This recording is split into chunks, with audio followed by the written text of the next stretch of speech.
अथ त्रिसुपर्णस्तोत्रम् ब्रह्म मे तु मां मधु मे तु मां ब्रह्ममेव मधु मे तु मां यास्ते सोमः प्रजवत्सोभिषो अहं दुष्स्वप्नहं दुरुक्षः यास्ते सोमः प्राणागस्ताञ्जुहोमि त्रिसुपर्णमया चितं ब्राह्मणाय दद्यात् ब्रह्महत्यां वा ये ते घ्नन्ति ये ब्राह्मणास्त्रिसुपर्णं पठन्ति ते सोमं प्राप्नुवन्ति असहस्रात् पङ्क्तिं पुनन्ति ॐ ब्रह्ममेधया मधुमेधया ब्रह्ममेव मधुमेधया अद्यानो देवसवितः प्रजवत्सविसौभगं परादुष्वप्नियगं सुवा विश्वानि देवः सवितर्दुरितानि परासुवा यद्भद्रं तन्नासुवा मधुवातारुतायते मधुक्षरन्ति सिन्धवः माध्वीर्नः सन्तोषदीः मधुनक्तमुतोषसी मधुमत्पार्थिवगं रसः मधुद्यौरस्तु नः पिता मधुमां नो वनस्पतिर्मधुमागम् अस्तु सूर्यः माद्विर्गावो भवन्तु नः य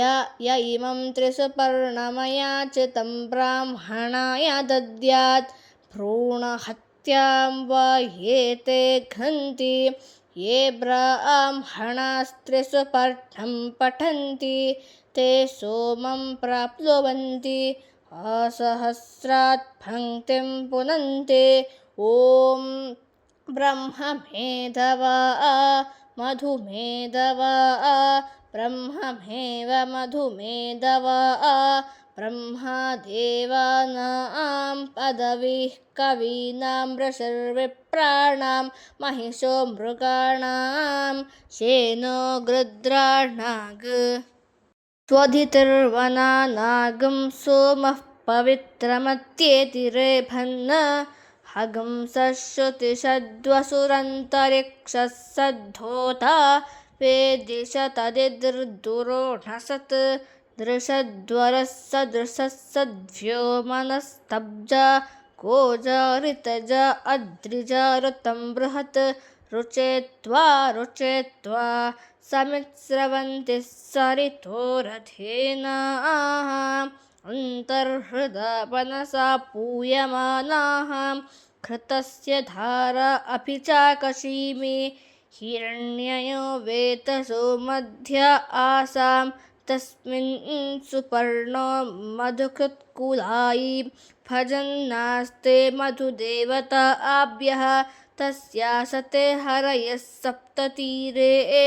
स्वधां दुहाना अमृतस्य धारां य इदं त्रिसुपर्णमया चितं ब्राह्मणाय दद्यात् वीरहत्यां वा ये ते घ्नन्ति ये ब्राह्मणास्त्रिसुपर्णं पठन्ति ते सोमं प्राप्नुवन्ति असहस्रात् पङ्क्तिं पुनन्ति ॐ शान्तिः शान्तिः शान्तिः हरिः ॐ